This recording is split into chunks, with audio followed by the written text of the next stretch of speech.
مجھے بار بار دل میں آتا ہے کہ میں واپس چلا جاؤں. اس وقت وہ $4,000 ماہانہ کما رہا تھا وہاں پر. تو مجھے کوئی صحیح گائیڈ نہیں کر رہا، مشن کر رہا. آپ ہماری مسجد میں نے جمعہ پڑھایا تھا وہاں دیکھا تو میں نے کہا کہ میں آپ سے بات کروں کہ میں چلا جاؤں. میری والدہ بھی اس کی خدمت کی وجہ سے ایک جذباتی. میں نے کہا آپ کی والدہ نے مطالبہ کیا ہے کہ آپ آئیں؟ کہا کہ نہیں، انہوں نے تو کبھی نہیں کہا کہ تم واپس آ جاؤ. میں نے کہا آج فون کرو والدہ کو، اس سے پوچھو کہ میں واپس آ جاؤں. کہتا میں 1.5 لاکھ روپے اماں کو بھیجتا ہوں. والدہ نے 2 نوکرانیاں بھی رکھی ہوئی ہیں، بہن بھی قریب ہے، بہن کو بھی پر بھی خرچ کرتی ہے، غریبوں پہ بھی خرچ کرتی ہے. یعنی محلے میں ایک بڑی مائی مشہور ہے، یعنی ہر بندہ اس کے پاس اپنے مسائل آتا ہے، وہ ہر ایک کا تعاون کرتی ہے. یہ کیفیت ہے والدہ کی. میں نے کہا آپ فون کرو. رات وہیں ایک دوست تھے ہمارے مولانا صاحب، وہ پہلے سے گئے ہوئے ہمارے کلاس فیلو تھے، ان کے پاس تھے. صبح کو پھر ناشتے کے بعد وہ ملنے کے لیے آیا تو بہت ہنس رہا. کہ خیریت ہے؟ کہتے حضرت آپ نے تو عجیب مشورہ دیا. اماں نے کہا یہاں کے کیا کرے گا بھائی، تیری بہن ہے نا میرے پاس خدمت کے لیے، اور تو مجھے پیسے بھیج دیتا ہے. تیری وہاں یہاں تو تجھے 50,000 کی نوکری بھی نہیں ملنی، وہاں تو 6-7 لاکھ 10 لاکھ کماتا ہے. تو بہت سے فیصلے جو نا ہم لوگ جذباتی کر لیتے ہیں. بہت سے نوجوان ہمارے کچھ جذباتیت میں واپس آ جاتے ہیں. حضرت عمر رضی اللہ عنہ نے سخت تاکید کی ہے کہ رزق کا اڈا نہیں چھوڑنا چاہیے، بڑی سخت تاکید کی. آپ کی جہاں رزق روٹی ہے، خواہ وہ گاؤں ہے، شہر ہے، بڑا ملک ہے، چھوٹا ملک ہے، آپ اڈا نہ چھوڑیں، کہ نہ شکری میں شمار ہوتا ہے. کیونکہ ہر ایک کی روٹی الگ الگ جگہ پر ہے. کسی کی گاؤں میں ہے تو کسی کی شہر میں، کسی کے ملک میں، کسی کی غیر ملک میں. تو بلا وجہ اڈا نہ چھوڑیں. باقی یہ کہ حالات ہر ایک پر آتے ہیں، اور کتنا کوئی مالدار ہو، مالداروں پر بھی ایک حالات آتے ہیں. اس وقت یعنی بیچ میں ایک ایسے حالات آئے ہوئے تھے. تو ہمارے ایک ساتھی تھے، تو وہ اللہ نے ان کو مال پانی اچھا دیا ہوا تھا. کہنے لگے جی بڑے حالات خراب ہیں حضرت، یہ وہ ہے. یعنی ان کی کچن کا خرچہ 4 لاکھ روپے تھا، صرف کچن کا. تو کہتے جی، تو میں کہ یار آپ کچن کے لیے 4 لاکھ خرچ کرتے ہو تو ماشاءاللہ آپ کی آمدن. کہتے نہیں، ہمارے اعتبار سے حالات ہمارے خراب ہیں، ہم جس لیول پر ہیں. یہ اپ اینڈ ڈاؤن، اس لیے اللہ تعالیٰ نے اپنی 2 شانیں بیان کی، باسط اور قابض. قابض میں نے کبھی رزق ہم روک لیتے تھوڑا، اور باسط کبھی دے دیتے. یعنی یہ روکنا اور دینا یہ اوپر کا نظام ہے، نیچے کا نظام نہیں ہے. بالکل غلط ہے ہم نیچے سوچیں ایسا ہو گیا، حکومت کا فیصلہ صحیح نہیں ہے، فلان چیز صحیح نہیں. والقابض والباسط، خود اس کو کم کریں گے مخلوق کے لیے. ہمیں روزہ رکھوائیں گے، آہوزاری ہم سے کرائیں گے، منتیں کرائیں گے. باسط پھر کھول دیں گے. یہ قحط جو آتا ہے، وہ قحط کیا ہے؟ وہ شان قبض ہے، شان بسط. تو اللہ کی ساری شانیں ہیں، اگر اس شان کا ظہور نہ ہو پھر شان ہی نہیں. قابض الباسط. تو ایسا نہیں ہوتا کہ ایک امیر راحت میں تو ہمیشہ امیر رہے گا، اس کو کبھی تکلیف نہیں. ایسا بالکل غلط ہے. میں تو اتنے تجربات رکھتا ہوں، اور میں تو اس چیز میں بڑا، جس کو انگریزی میں کین کہتے ہیں نا، کین یعنی بالکل بات کو فوراً لینا اور نکالنا.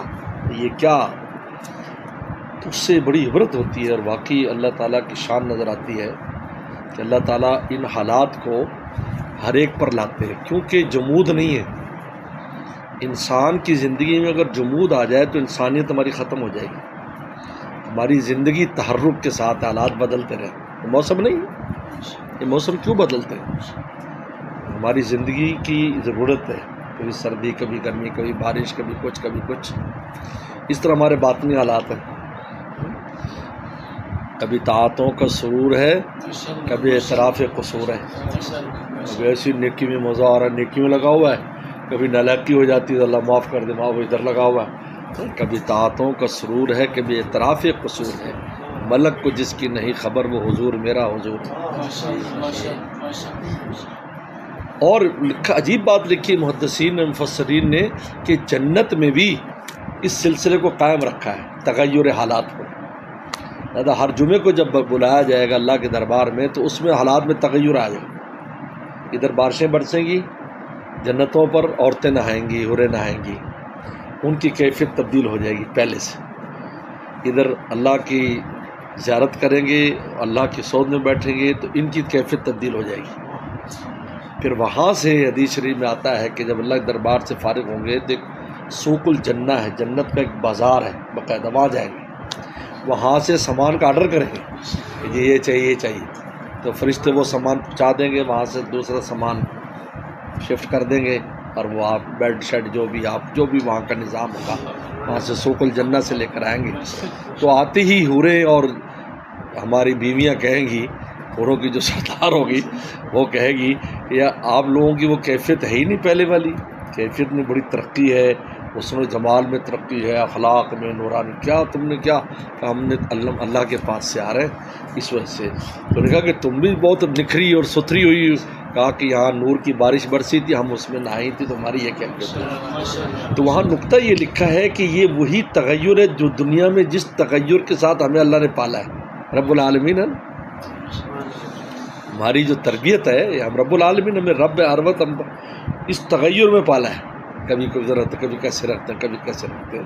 اگر ایسا نہ ہو تو ہماری انسانیت ختم ہو جائے، جو ہمیں اللہ نے صلاحیت رکھی وہ ختم ہو جائے. جمود جو ہے یہ سخت مضر ہے، انسان کی زندگی میں جمود نہیں ہے، تحرک ہے، آگے چلو آگے چلو آگے چلو، اسی لیے آگے چلو. تو اس وجہ سے ان حالات سے ایسے آ جاتے ہیں، گھبرانا نہیں چاہیے، انتظار کرے، صبر کرے، انتظار کرے، اور اللہ سے فرج اور کشادگی مانگتا رہے. پھر ایک وقت آتا ہے کہ کشادگی ہو جاتی ہے. ایسا نہیں ہے ہمیشہ، کبھی ایسا نہیں کہ ہمیشہ کی ہمیشہ رگڑا اس کو لگتا ہے کہ یہ آزمائش آئی، اللہ ہی سے بدگمان ہو گیا اور اللہ تعالیٰ کے بارے میں باتیں کرنے لگا، بے صبری کا مظاہرہ کرنے لگا، جس کا نتیجہ یہ ہے کہ وہ جو مدت ہے جیل کی بڑھا دی جاتی ہے. ایک آدمی کو جیل ہو جائے، پھر جیل میں جو حکومت خلاف نعرہ لگائے تو جج صاحب اس کا ضمانت لیں گے، جج صاحب سے پوچھو، وہ کہتے نہیں اور آگے کر دو. یہ ہوتی وجہ، نہ صبر کرے، خاص وقت ہوتا ہے ختم ہو جاتی ہے اس کے بعد. تو اس لیے فرما قابض الباسط، قابض الباسط. اس لیے حضرت عمر رضی اللہ عنہ کی یہ نصیحت بڑی اہم ہے، رزق کا اڈا نہ چھوڑے آپ کو، جہاں بھی آپ کا جو روٹی ہے راحت ہے بس ٹھیک ہے. باقی یہ کہ آپ کہیں کہ ہمارا زیادہ ہو کم ہو، یہ تو پہلے سے فیصلہ ہے. خیر و برکت والا ہونا چاہیے. یاد رکھو اصل چیز ہے برکت. برکت سے کیا ہوتا ہے کہ وہ تھوڑی چیز آپ کے خوب کام آتی ہے اور خوب اس کا فائدہ اور نفع ہوتا ہے. یاد رکھو خوب کام آتی ہے. اور اگر برکت نہیں تو بہت زیادہ چیز ہے، نفع بخش نہیں ہے. یہ بہت اہم بات ہے. اس لیے برکت کی تعریف یہ قلیل الشیء کثیر النفع، تھوڑے بھی بہت نفع بخش ہو اس کو کہتے ہیں برکت. لہٰذا اگر آپ کی اس روزی روٹی میں اللہ برکت پیدا فرما دیں گے تو اس کا نتیجہ ہوگا کہ وہ آپ کو اس کے نتیجے میں آپ بھی اچھے پلیں گے، اولادیں بھی اچھی پلیں گی. یہ حقیقت ہے. اور اگر برکت نہیں ہے تو پھر آپ ان کو سونا بھی کھلا لیں ان اولادوں کو اور چاندی بھی کھلا لیں تو نتیجہ کوئی برآمد ہونے والا نہیں. ہم رات دن دیکھتے ہیں جن نے ایسی کمائیوں سے پالا وہی قاتل، ماں باپ کے قاتل وہی بنے. کتنے واقعات ہیں اخباروں میں آتے ہیں، باپ کو قتل کر دیا، ماں قتل کر دیا، یہ قتل کیا. ہر چیز کے پیچھے ایک تکوینی معاملہ ہوتا ہے کہ آخر ایسی کیا چیز تھی کہ اس نے وہ کیا. وہ مشہور ایک جو بادشاہ گزرے ہیں تو وہ ایک بار بچے کے ساتھ جائے تو بچے نے ایک بیر اٹھا لیا ایک ریڑھی سے. تو گھر میں آ کر بیوی سے کہا کہ میں نے تو اپنی کمائی میں کوئی ایسی چیز نہیں چھوڑی، لیکن اس نے یہ جو حرکت کی ہے یہ دلیل ہے ہم سے کوئی ایسا کام ہوا ہے. تو بیوی نے کہا کہ اصل میں مجھ سے غلطی، جب میرے پیٹ میں تھا تو پڑوس والوں کی بیری کی بیر لٹک رہے تھے اپنا ہماری طرف، میں نے ایک بیر کھا لیا. یعنی آپ دیکھیں اولاد پر کیسے اثر آیا ہے اس کا. لہٰذا اگر طیب اور برکت والے مال سے اولاد پلے گی، اس سے انشاءاللہ ایسی کوئی چیز سرزد ہی نہیں ہونی۔ یہ سرزد جو ہو رہی ہے اس کے پیچھے بات دراصل یہ ہے، وہ جو مال تھا، جو کمائی تھی، جو کھلایا تھا، وہ حلال، وہ نہ حلال تھا نہ طیب تھا، اور پھر حلال طیب کے باوجود اگر بے برکت تھا تب بھی یہی ہے، اور بے برکتی اعمال بد سے، اللہ کی ناشکری سے آتی ہے۔ اور نادر تھانوی رحمہ اللہ نے لکھا ہے کہ اللہ نے ہر ایک کے لیے رزق کی اتنی مقدار مقرر کی ہے کہ وہ اچھا گزارا کر سکتا ہے، لیکن فضول خرچی میں ناشکری سے ان چیزوں سے اس کو ختم کر دیتا ہوں۔ آپ کے لکھا بھی ان کو چلو بھائی ان کو 2 روٹیاں دینی، وہ 2 روٹی گزار، وہ 1 روٹی ضائع کر دیتے، ایک کھاتے کہتے میں تو بھوکا ہوں۔ فضولیات میں خرچ کرتا ہے اس کو، کیونکہ سب سے پہلے ضروریات ہیں، اور ضروریات اسے کہا جاتا ہے جو گھر میں محسوس ہو۔ بازار میں جا کر جو محسوس ہو، شیخ سعدی فرماتے وہ ضرورت نہیں ہے۔ اب بازار کے ہم نے کہو یار اچھا یہ چیز بھی اچھی ہے، کبھی کبھی اس کی ضرورت پڑتی ہے، اس کا نام ضرورت نہیں۔ ضرورت ہے جو گھر سے آپ نکلے تو چیز لینے کے لیے نکلے، آپ گھر سے چیز لینے کے لیے نکلے بھی، آلو پیاز کی بڑی ضرورت ہے تو یہ آپ کی ضرورت ہے۔ وہاں جا کر آپ منڈی میں پوری ریڑھی بھر لیں سامان کی، ہیں یہ بھی لے لو، یہ بھی لے لو، یہ بھی، یہ ضروریات میں شمار نہیں ہے۔ تو ضروریات جو ہے نا، یہ سب سے پہلے ضروریات مقدم، ہمیشہ ضرورت کو سامنے رکھے۔ ضرورت وہ ہے جو گھر میں محسوس کرو، اگر آپ کو گھر میں محسوس نہیں ہوتی، مارکیٹیں ہے ہی ایسی، یہ مارکیٹنگ ایک اصول ہے کہ ایسی پرکشش بنائی جائے کہ آدمی کھینچے۔ ہم ایئرپورٹوں پر جاتے ہیں نا دوسرے ملکوں میں، انہوں نے وہاں سے گیٹ سے ایئرپورٹ، یعنی وہ ایئرپورٹ کے گیٹ سے جہاز کے جانے تک جو راستہ بنایا ہے، اس سب میں ایسی دکانیں بنائی کہ آپ کو خام خواہ وہاں سے گزرنا پڑتا ہے۔ کہتے یار چلو یار یہ لے لیتے ہیں، یار چلو یار یہ لے لیتے ہیں، تو ہر ایک کے ہاتھ میں وہ نان کسٹم والے ایک تھیلا ہوتا ہے جی، ایئرپورٹ سے خریدی ہوئی چیزیں۔ بلکہ ایک دفعہ میں ریاض سے، میرا پاکستان کا سفر تھا، تو بنگلہ دیش کے ایک جہاز جا رہا تھا، کوئی 400-500 سواری ہوگی، ایک آدمی نہیں تھا جس کے ہاتھ میں تھیلا نہ ہو، جو نے اندر خریداری کی۔ یہ ضروریات تھوڑی کہلاتی ہیں، یہ تو دیکھا تو بس اب اس پر جو آپ کا پیسہ خرچ ہو گیا، اور وہ چیز کام بھی نہیں آتی۔ ہم دیکھیں ایسی چیزیں بہت کم کام آتی ہیں، وہ آگے رکھے گی تو رکھی پڑی۔ تو کیا ہوا کہ وہ جو آپ نے ضرورت میں خرچ کرنا تھا وہ پیسہ ادھر سے کم ہو گیا۔ ورنہ اللہ تعالیٰ تھانوی فرماتے ہیں ہر ایک کے لیے جو رزق مقرر کیا ہے جب ماں کے پیٹ میں تھے، وہ اتنا کم مقرر نہیں کیا کہ اس کا گزارا نہ ہو، وہ خود ہی نہیں گزارا کرتا اس میں۔ اور حقیقت ہے، بڑے بڑے پاڑ کر لیتے ہیں، لالچ کی بنیاد پر فیصلے کر لیتے ہیں، لالچ کر لیا، پیسے ڈبو دی، لالچ کر جی یہ ملے گا یہ ملے گا، چلو جی، کتنے آ کر لوگ روتے ہیں، سب کے پیچھے یہی ہے۔ حدیث شریف میں آتا ہے اشراف نفس بہت خطرناک ہے، کبھی کوئی فیصلہ اشراف نفس سے نہ کرنا۔ ہمیشہ کوئی ڈیل آئے دل کا جائزہ لو، اگر دل میں اشراف اور لالچ ہے بات چھوڑ دو اس کو، آپ کے لیے موہقت برکت ہوئی، ورنہ برکت مٹا دی جاتی ہے۔ موہقت کتنی بھی آپ کو سونا نظر آ رہا ہو، مٹی ہو جائے گا آپ کے ہاتھ میں آتی، موہقت برکت۔ اور مناخذہ ہو بھی سخاوت نفس، جو دل کی سخاوت سے لیتا ہے، بھی ٹھیک ہے ہو گیا ٹھیک ہے، نہیں کوئی بات نہیں، ویسے کوئی خاص دل پہ سوار کرنے کی ضرورت نہیں ہے دماغ پر، فَنَبُورِكَ لَهُ فِيهِ، اس میں برکت کر دیا۔ یعنی برکت اور نابرکت، جو غیر برکت ہے وہ کسی چیز کے لینے میں دل کی کیفیت کا نام ہے، بس یہ کتنے گر کی بات ہے یہ۔ اور اس پر واقعہ لکھا ہے کہ ایک بزرگ تھے، وہ بیچاروں کو فاقہ تھا 2-3 دن سے، تو ایسے نحیف سے بیٹھے تھے، رنگ بھی پیلا تھا، تو ایسے نان بائی جو ایک ان کا ہوٹل والا ان کا مرید تھا، تو اس نے ایسے حضرت کو دیکھا نا ایسے، تو دروازے سے ہی چلا گیا۔ تو ان کے دل میں فوراً آیا کہ یار یہ میرے لیے روٹی لائے گا، کیونکہ ایک تو ہے روٹی کا کام، پھر وہ جو اس طرح دیکھ کر گیا یہ میرے لیے روٹی لائے گا۔ انہوں نے دیکھا میرے دل میں اشراف آ گیا، یعنی روٹی کا انتظار، وہ روٹی لائے گا روٹی لائے گا۔ تھوڑی دیر میں واقعی وہ خان میں ٹرے میں روٹی سجا کر لا رہا تھا۔ ان کا نہیں، میں نے نہیں لینی۔ ان کو حضرت آپ کتنے دن سے لگتا ہے آپ نے کھانا نہیں کھایا اور آپ کی کیفیت بتا رہی، میں موہقت برکت ہوں، چونکہ اس میں لالچ آ گیا، اشراف نفس لاد، اس میں یہ غیر برکت والی چیز میں نے نہیں کھانی، پیٹ تو بھر جائے گا میرا لیکن یہ میں نہیں کھانی، آپ لے جاؤ. خیر وہ بہت سمجھدار تھا، ان کی صحبت یافتہ تھا، وہ لے گیا، کافی دیر غائب رہا. اب ان کو یہ ہو گیا کہ بس ختم. تھوڑی دیر پھر لے آ کہ جی اب تو ختم ہو گیا نا، کہاں اب ختم ہو گیا، آپ لے آ. یعنی اس واقعہ میں بتاتا ہے کہ ایک ہی لمحے کی کیفیت آپ کے مال کو برکت والی کر سکتی ہے اور دوسرے لمحے کی کیفیت بھی برکت کر سکتی ہے.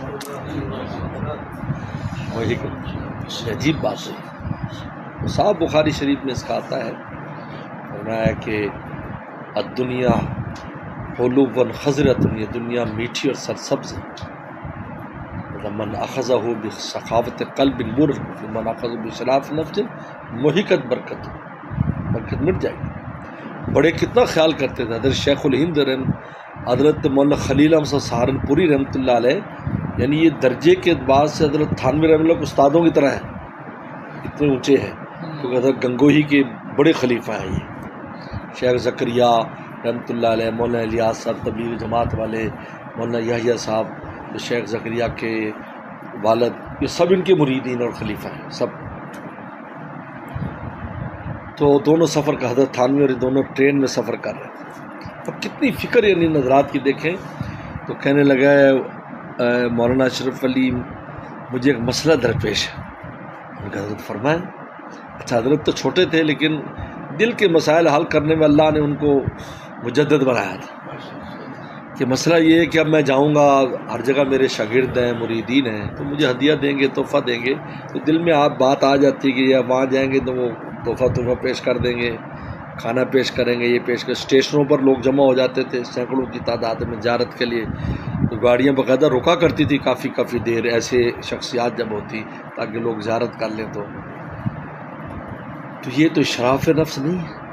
میں نے پوچھا. تو نے فرمایا کہ اگر وہ نہ دیں تو آپ کے دل پر کوئی گرانی ہوتی ہے، یہ ان کے بارے میں برائی آتی ہے کہ ایسا تو کچھ نہیں ہوتا، کوئی نہیں دیا تو کیوں نہیں دیا، دل میں ایسا ہو. فرمایا پھر یہ اشراف نفس نہیں ہے. ہو جاتا ہے انسان کے دل میں بھی ایک جو دوست ہے وہ ہے بھی کوئی چیز ہمارے لیے ہدیہ لائے گا، وہ آ رہا ہے تو وہ ہدیہ دے گا، لیکن اگر وہ نہ دے تو آپ کے دل میں کوئی گرانی نہیں. یعنی میں کہہ رہا تھا کہ یہ لوگ اس دنیا کو استعمال کرنا بھی یہی لوگ جانتے تھے. ہم تو ہمیں انٹھٹ بس لگ رہے ہیں، ہم کہتے ہیں ہم پتہ نہیں کیا کر رہے ہیں، کچھ بھی نہیں ہے، ہر چیز کو بے برکت کر کے کھا پی رہے ہیں. حلال کی چیز ہے لیکن برکت نہیں. یعنی پہلا معاملہ تو ہے حلال کا ہے کہ حلال ہو، شبے والی نہ ہو. پھر حلال کے باوجود بھی برکت اور غیر برکت کا معاملہ ہے، اور جب تک برکت چیز میں نہیں ہوگی آپ کے جسم سے اس سے نفع والی چیزیں ظاہر نہیں ہوں گی. یہ اس لیے مولانا جلال الدین رومی فرماتے ہیں نا کہ بھائی پتہ رکھنا ادھر جمعے کا. مولانا جلال الدین رومی رحمۃ اللہ علیہ فرماتے ہیں نا کہ پھول کا رس تو ڈیمو اور تتیا بھی چوستا ہے اور شہد کی مکھی بھی، لیکن اندر کے فرق کی وجہ سے نتیجہ الگ ہے. ایک میں زہر بنتا ہے اور ایک میں شہد بنتا ہے. تو اس دنیا کا استعمال اہل اللہ بھی کرتے ہیں، اللہ کے پیارے بھی کرتے ہیں، اور عام دنیا دار بھی کرتے ہیں. دونوں ایک طرح استعمال کر رہے ہیں، کوئی فرق نہیں ہے. وہ بھی کھا رہا ہے، وہ بھی کھا رہا ہے. اس لیے تو نبیوں پر شبہ ہو گیا کہ کیسے نبی کی روٹی کھاتا ہے، شبہ ہو گیا لوگوں کو، کفار کو. اندر کا فرق ہے، وہ اندر جا کر اس کے اندر جا کر لقمہ کیا بنا رہا ہے اور اس کے اندر جا کر کیا بنا رہا ہے، یہ فرق ہے، اندر کا فرق. اور اندر کا فرق آپ کی نیت سے ہے، آپ کے قلب میں کیا ہے، اس مال میں، اس مال کے کمانے، مال کے لینے میں کیا ہے. یہ اشراف نفس بہت خطرناک چیز. یہ دینداروں کو ہر ایک کو پیش آتا ہے. کمائی میں نہیں، کمائی تو ٹھیک ہے ہماری حلال ہے، چلو جو بھی ہمارے مسائل ہیں، لیکن اشراف نفس جہاں آ جاتا ہے بس وہیں پر ہی کام خراب ہو جاتا ہے. اور سخاوت قلب سے ہوگا بوری کلوفی تو برکت ہو جائے گی. چلو بس سنتے وغیرہ پڑھ لو، 4 رکعت جاؤ پڑھ لو، یہاں پڑھ لو، وہاں پڑھ لو. آپ جمعہ پڑھیں آپ لوگ پڑھنا سنت